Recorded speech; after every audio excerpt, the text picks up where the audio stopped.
Hello everyone, welcome back to Space Quest 2, and what will almost certainly be our last video of this game because we are very close to the end now. So we've just turned off Vohal's heart pump, so let's go ahead and go back through this vent from whence we came. You can see Vohal struggling to take his last few breaths. "Not you again! You think you have won," he wheezes, "but all you have done is seal your own fate." He reaches up and flips the switch on the far end of the console before dropping to the floor dead. Alright. So that did indeed take care of Vohal. So now we should be able to use this this computer here without him killing us.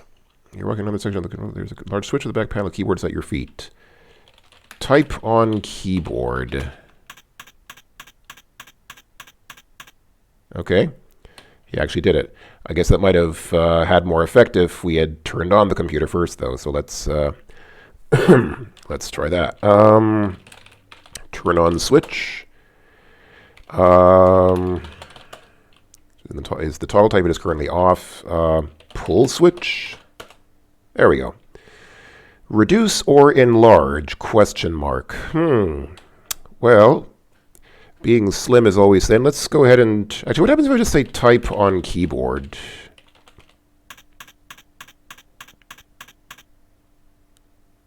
Okay, it doesn't do anything. Okay, so let's try reduce. Type the word you want. Okay, type reduce. I feel like reduce has 6 letters. I didn't count, but I feel like that was more than the 6 keys that Roger jumped on there. Just kind of got to feel that he typed a little more than the 6 letters needed to type reduce. But what do I know? Okay, that beam's there again. Well, it didn't seem to harm us the first time, so I don't think we can get too bad results from trying it a second time.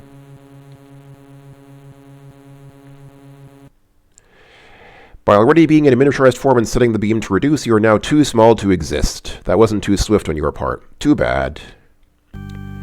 How small is too small to exist? Because really, I mean...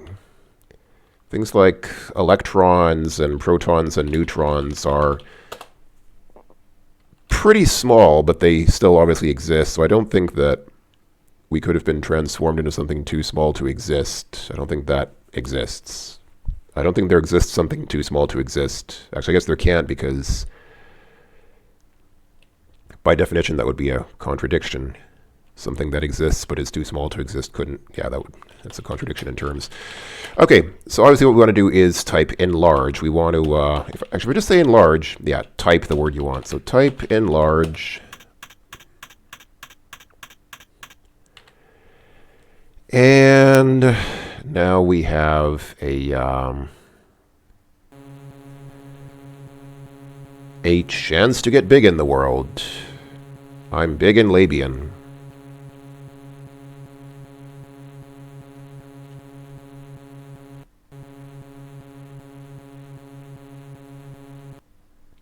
Alright. And here we go. We have materialized. You're once again reconstituted, this time to the correct size. You notice that the clones are gone. Alright. Well, let's go ahead and save here. And I'm out of space on disk 1, so I'll click on disk.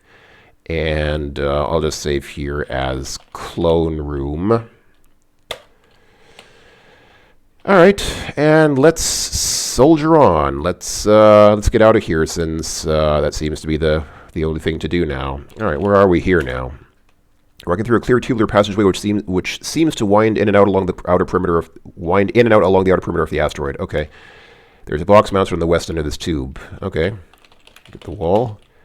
Not much you can say about clear stuff. There's a box attached to the wall at the west end. All right, open box. You open the box and noticing an oxygen mask. Remove it and close the box. All right. Alright, cool.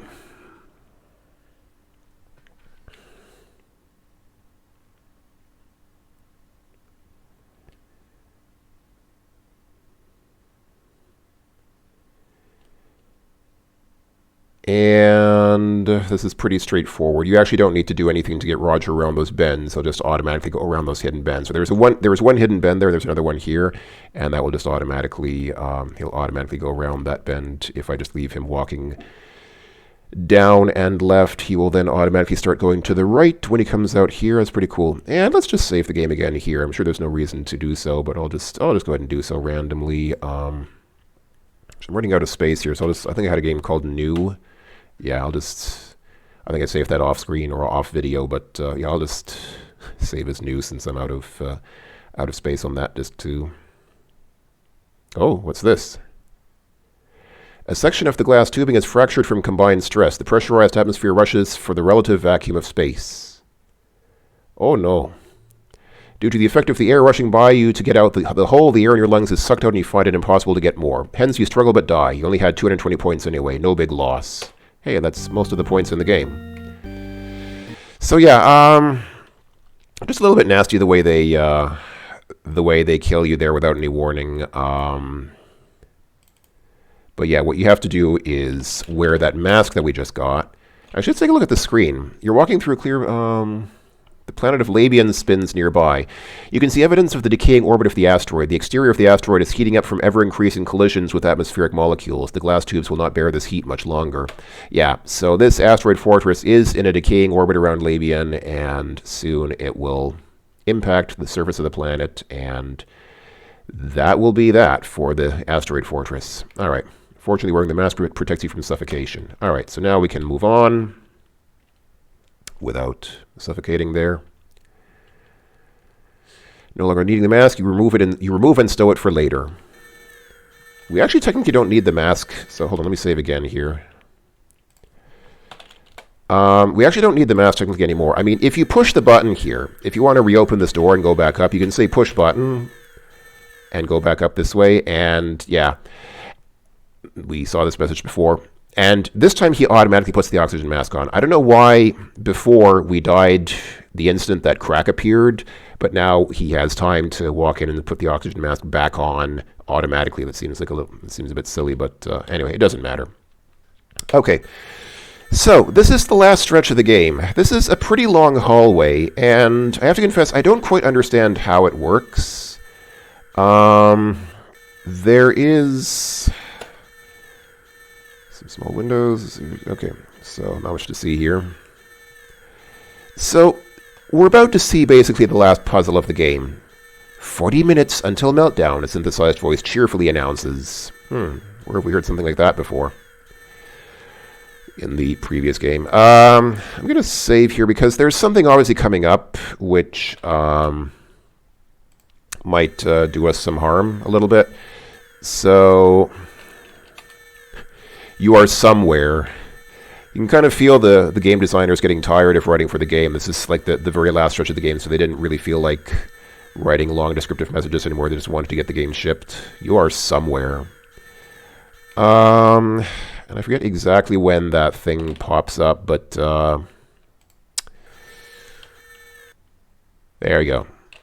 So where are we here? Oh, this music is cool, by the way. I'm gonna let the music play.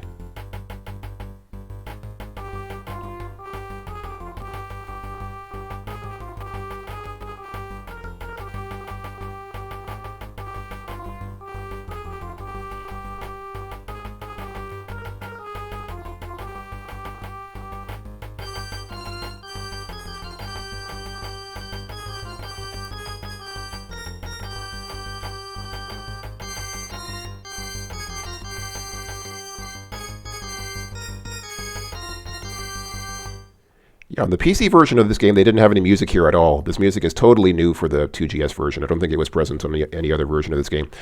So, important here, of course, is the 4 escape pods on the back wall. So, if we want to open up one of these pods, that's not how to do it. You have to push these buttons. But you don't have time to push the buttons and get in the pod. So, I admit I dawdled a little bit because I was looking at stuff, but... any curiosity you may have harbored regarding the menacing metallic pest will now be satisfied as you have drawn too close. Your attention is attracted to a decal on the front of the machine. It says the Vohal Marrow. This rouses your curiosity. Suddenly note that each and every bone in your body feels as though it has been transformed into molten matter. Never slow to catch on, you notice that you are cooking from the inside out. Now that is a pain that lingers. Every drop of moisture is purged from your system by the intense heat of the internal barbecue. Your dehydration composition makes it impossible to continue. Better luck next time, Roger Wilco. No, I like how the robot goes back and just kind of retakes its post. Alright, so that's what happens if you touch that thing, of course. You might get the idea that you don't want to touch it. But if you're fast, like if you say open button here... Whoops. Not open button. Duh. Push button. Open pod by pushing button. Open button. Okay, push button. Sorry. So, push button. Now... See, the problem is, okay, I didn't even have time to type it, but if you try to say enter pod or something like that, you won't have time because it says you can't get in until the door is completely open. So even if you're quick and push the button to open the door, you can't actually get in until the door is completely open, and that will give this thing enough time to kill you. I don't know if there's some fancy timing that you can use to get in before the thing catches you. Maybe there is, but I think what most people do is they take the longer way around. So I'm going to show you what works for me, the only way that I know. I mean, if there's a better way, let me know, but what I'm going to do is push the button here and see how long the door takes to open. It says the pod has to be all the way up in order, so it's still not all the way open. And now we're not close enough. Theoretically, if I had stayed there, theoretically, maybe I could have gotten in. The timing is really tight, but maybe if I had gotten it really close, I might have been able to get in before the robot caught me. But I don't know if that's intended or if this is the intended solution. But in any case, this is kind of an unsatisfying puzzle because there's no way to destroy the robot. I mean, what would be nice, of course, is if there was some way to disable or otherwise destroy the robot like we did for those robots with the batteries and with the sprinkler system. But no, there's nothing like that. You just have to outrun the robot. Obviously, the robot walks exactly as fast as we do, so we just need to get to safety on the other side of this hallway.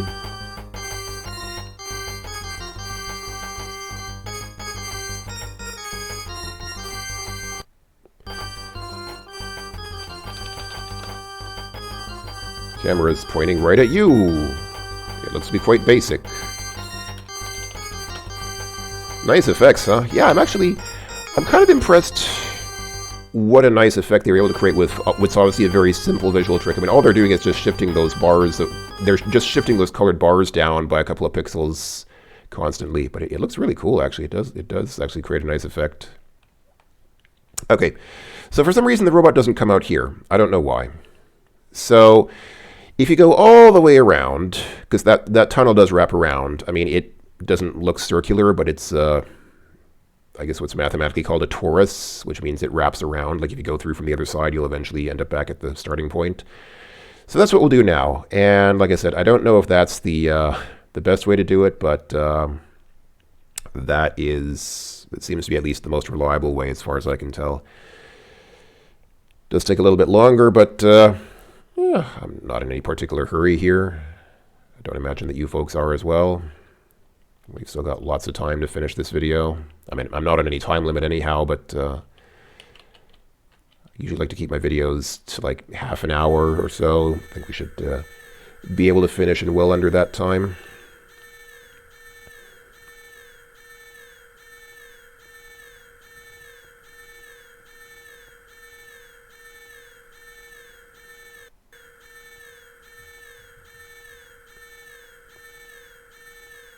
Like I said, it is kind of a long hallway. Walking all the way through it is, it does take a while. It does take a bit of a while, but we'll get there. We're almost there. Again, you are somewhere. We don't really care too much where we are anymore. We just want to get to that pod and get out of here. almost there, I think. Yeah, here we go. So now we're back on this screen, and the robot's, who knows where, I guess the robot's still on the other side, following us, I don't know. You're in a section of hallway. On the back wall is a bank of 4 escape pods. One of them is open. Now, what's weird is, if I try to push any of these other buttons, it says this one is out of order. But I think if you watch some other Let's Plays, you'll see people coming from the other side and opening these ones on the left instead. So it seems like maybe it only lets you open the first one that you get to, and then after that all the other ones get out of order. I don't know. But anyway, yeah. So like I said, not a very satisfying solution to the puzzle. It would be more satisfying if you could destroy that robot somehow, but you know what, I'm just curious. Let me just quickly save here. And I'm just going to see, where is that robot? Do we run into it again if we go back this way?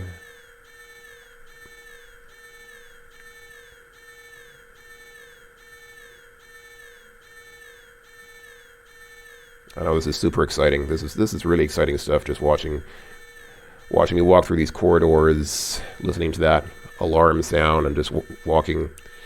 Just watching Roger walking very leisurely down the corridor with no sense of urgency whatsoever. He's just ambling along as if he has all day to, as if we didn't have 35 minutes until meltdown.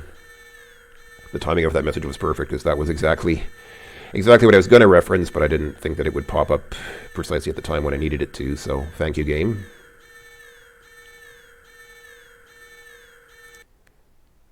Oh, okay, so I guess it's like sitting here. For some reason, it just sits here in this room where we left it, and it just kind of hangs out here until we get back. All right, well, the more you know. Okay, so there's not much to do here now except enter that pod. And you can definitely... Oh! Wait, what? We just had to walk down the whole entire hallway to see this thing, and now somehow it teleported to our location here in a couple of seconds. Okay, obviously the game is using some kind of weird movement logic for that thing. All right, enter pod, and let's get out of here. Okay, we're in there. Upon entering the escape pod, you quickly take your seat. What I was going to say is, I know that it must be possible to get into the pod before the robot catches you, because I did see another Let's Play of somebody else playing this game where they did that in time. Like, the robot was here on this screen, and they managed to open the door and get in the pod before the robot caught them. And the game actually has a message which says, the robot decides that it's okay for you to be here since you are already in the escape pod. So the game does recognize and allow for that possibility. So it is possible because someone else did it. I just... don't know how to do it. I mean, watch somebody else's Let's Play, I guess. But we're here. It's time to go. You're seated inside one of the emergency escape vehicles. Before you lies a control panel and a viewport. Okay. So... you can see portions of the asteroid breaking up from the intense heat due to orbital decay. It's only a matter of time before you burn up with it. All right, let's look at the control panel. The only feature on the panel is the clearly marked launch button. Okay. Push launch. Warning, emergency escape vehicle's launch sequence has begun.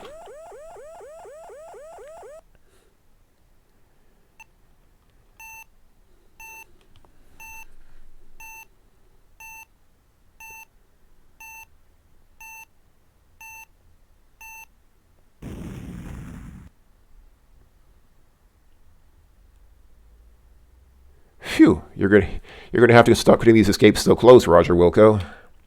Well, you must feel pretty good right now. You stopped Volhall from carrying out his threat of salesman infestation. Did we? I don't think we did. Ultimately destroying the Twisted Scientist himself. Yeah, we did that. We did the second part, but I don't think we did the first part. You also managed to save your own skin. And just look at that score. Pretty darned impressive. Yeah. Suddenly a warning signal draws your attention to the oxygen meter on the front panel. It reads low and dropping fast. This is just great. You knew it was all too good to be true. You have maybe 5 minutes of air left. Well, Roger Wilco, it was nice knowing you. Alright. Can I look around here? Now you take the time to view the interior of the pod in more detail. You see a sleep chamber against one wall. Well, since there's nothing else here, I guess the course of action here is pretty obvious. Enter sleep chamber. Oh! Oh, you need to... Oh, is that right? I need to open the chamber. Oh. You turn back the plexiglass cover. Okay, now can I enter the chamber? Yes, we can. You make the split-second decision to enter the sleep chamber. It seals automatically. Soon you are overcome by a pleasant drowsiness. This is certainly better than suffocating. You begin to drift away into a deep sleep with the satisfaction of having accomplished your task. You've come through in the clutch, and you deserve a nice long rest. Now someone would just pick you up somewhere along the way. Unfortunately, you failed to stop the launch of the clones, doing Xenon to the most horrible of fates. Way to go, Roger Wilco. I like how they add this here at the end. It even said before, you saved your planet, even though we didn't. And then, right here at the end, again, you can kind of tell that one of the designers tested this and said, wait, we didn't check for that. Okay, just at the end, let's quickly just put in a message here saying, oh, you forgot to stop the clones. Sorry. Alright. So, that's kind of the end of the game, except obviously we want to stop the clones. So let's go back to where we were. I had saved, I'd saved here in Clone Room. And let's take the time to explore this room a little more. An eerie glow illuminates the large chamber. Through the massive window you can see out into deep space. Lighted consoles adorn the area behind Vohal's perch. Vohal's motionless mass is heaped loosely at the base of his chair. All right. So, I mean, two obvious things here are Vohal's body. An examination of his repulsively turgid, fabric-encased mass reveals nothing other than the tubes which supplied him with blood and oxygen. You do notice the letters SHSR written in pen on the back of his left hand. Wonder what that could mean. Get the body? The beached mass is fine where it is. All right. Can we take this jar that we were in? There is no sense in messing with that now. It will not prolong your survival. Okay. So we got the code SHSR, and obviously there is this one computer monitor here flashing very prominently. So let's take a look at the monitor. Okay, general status, orbit decaying, prognosis terminal. Okay, so it's all over for this asteroid. This asteroid will not last much longer. Interior environment, okay. External temperature is critical. Auxiliary operations, clone launch is go. To abort launch, enter code below. Well, where did we see a code? Maybe it was that SHSR? Ah, clone launch aborted. Abort granted. Okay. So the launch countdown stopped. Okay. So that's it. And I think we got 10 points for stopping the clone launch. Okay, cool.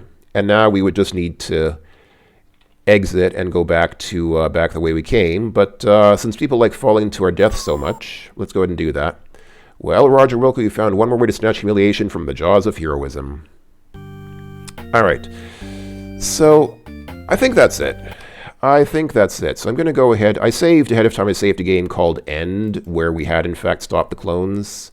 So this is an alternate timeline where we did stop the clones, and now we go into the escape pod. And now we launch.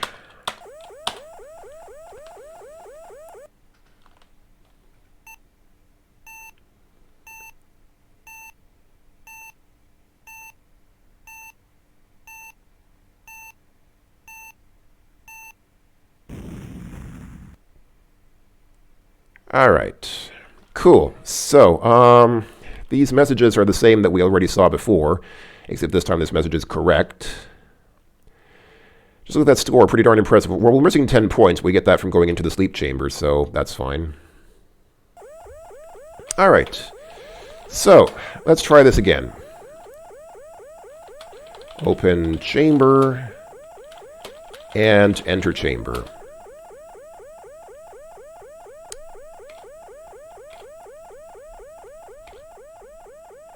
So the messages are the same, except we didn't have that one about forgetting to stop the launch.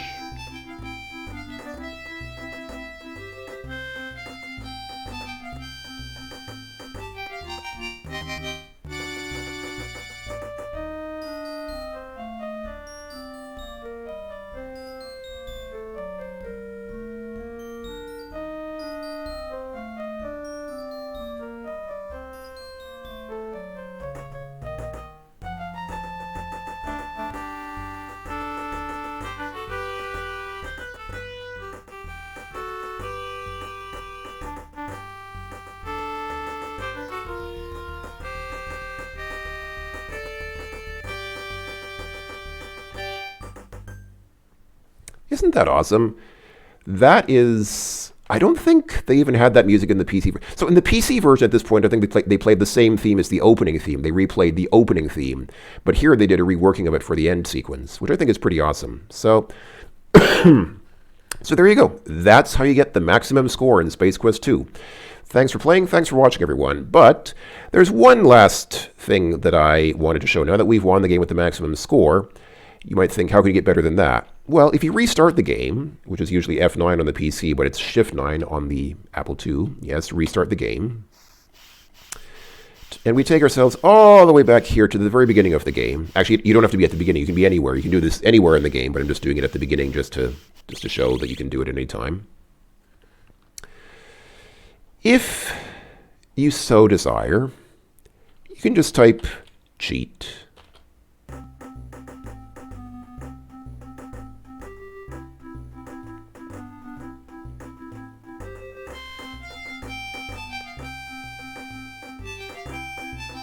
Isn't there going to be... Yes, there we go. Congratulations! You're the most bitchin' adventure game player in the world. No, make that the entire universe. While all those other silly saps struggle and toil through puzzle after puzzle, you have found a way to cheat yourself to the end. Is America great or what? Interestingly, also notice that we actually got more. We got 5 points more than the maximum possible score. So that's an easy way to win the game and even have 5 points more than the maximum score. Interestingly, this is the start music. So if you cheat to get to the end, they don't give you that cool ending music. You have to legitimately finish the game to get that cool ending music. All right. Let me just quit out of the game just so this music stops for a bit, just so I can make my closing remarks. So that was that. That was Space Quest 2. I like the ending because it does kind of make the point that it really is more about the journey than the destination. I mean, wait, yes, I said that correctly. I thought I got it reversed, but no, I said that correctly. I mean, you play a game for the experience of playing a game. You don't play a game just to win. So it's not just about seeing the words "you win" or "the end." It actually kind of reminds me. There are a couple of games that do this. There was some game that I remember. Does anybody remember a game? It was a kind of a horror game from a few years ago, and I think it was played by people like Markiplier. I think you were like a mouse running away from a cat, but if the cat catches you, the game says you win. So it's like you're literally fighting to lose the game, because if the cat catches you, then it says you win. So it's like, well, okay, great, I won, but the game's over. So actually, you're kind of brings forward the point that people are not really struggling to win games per se. They're struggling to get through games or have kind of the maximum possible experience of games, if that makes sense. So yeah, anyway, I guess that's it. I don't really have a lot more to say. Like I said at the beginning, I really like this game. I stand by my opinion that it is better than Space Quest 1. I mean, Space Quest 1 is a great game, but I feel like this game has more variety in it. It has more interesting environments, more interesting ways to die, and just more interesting places to explore and go. And certainly on the Apple IIgs version, there's much better music than in Space Quest 1. Space Quest 1 didn't make good use of its music, even on the 2GS version, but this game really brought out all the possible use cases, or most of the possible use cases for the Apple IIgs improved sound capabilities. So great game. I like both games, but I like this one much better than the first one, honestly, in case that's not apparent by now. I don't have a lot more to say. There was a fan-made remake of this game made a few years ago. Actually, I guess it's something like 10 years ago, or even more than 10 years ago now. Was it... Hold on. Whom was it made by? I should know, but I always get... these different companies mixed up, or groups mixed up, because, yeah, so the Space Quest 2 remake was made by Infamous Adventures, and it is free online. You can download it for free and play it. I highly recommend doing so. I am planning to do a Let's Play of it at some point in time. It might not be soon, but I would like to Let's Play it through that remake at some point, so it is something I intend to do or would like to do. But if you haven't played it, I would encourage you to play it yourself, because it is really well done. Even though it's point and click, and I usually don't like point and click, they've done such a good job with it. I really like it. I really like what they've done with it. And yeah, I mean, I know there's There are only a couple of groups, but I always mix them up because there's Infamous Adventures, then there's AGD, and then there's, is it called AGD? There's a group that used to be called Tierra. Instead of Sierra, it was Tierra. And then I think they changed their name to, what did they change the name to? Wasn't it like, I want to say AGD, but I'm not sure that that's correct. Yeah, AGD Interactive. So AGD Interactive is used to be called Tierra Entertainment, and then I guess they changed their name probably for copyright reasons. So, yeah, I sometimes mix those up because AGD did a few games and Infamous Adventures did a few games. But, yeah, very good remake, highly recommended from me and most everyone else who's played it. So that's it. I don't know exactly what I'll play next, so don't ask because I don't know. But other than that, thanks for coming along, everyone. It's been a blast reliving this game. I haven't played this game for a long time, so it's good to come back to it and remember just how good it was. So I hope that you've enjoyed coming along with me. Hope that you've enjoyed watching and experiencing all the sights and sounds of this delightful game. And I will talk to you folks again another time later. So until then, bye-bye for now, and stay spacey as always.